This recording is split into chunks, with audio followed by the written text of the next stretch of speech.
1973 AB 19. The question asks, suppose that f is a function that is defined for all real numbers. Which of the following conditions assures that f has an inverse function?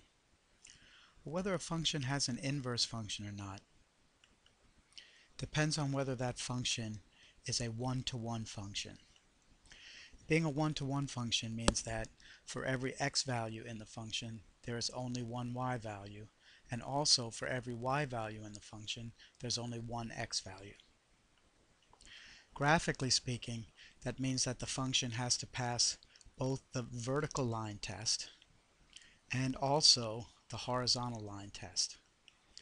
So with that information, you can begin to look at the potential answers there. A says the function is periodic.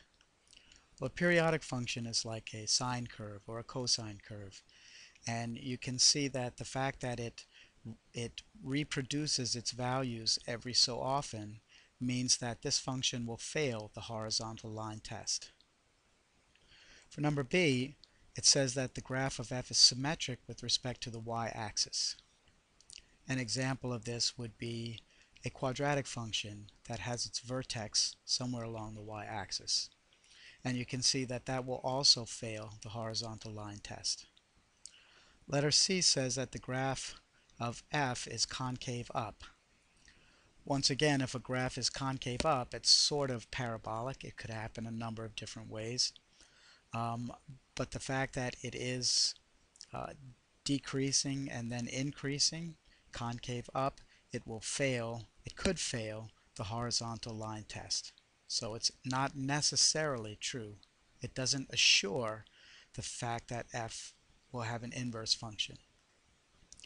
D, the function f is a strictly increasing function. Well, if a function is strictly increasing, that means that it's always increasing, or that it's increasing at every point along its entire domain. And we can see that a function like this will pass both the vertical line test and the horizontal line test. And so this condition alone assures that f has an inverse function. And finally, E, the function is continuous.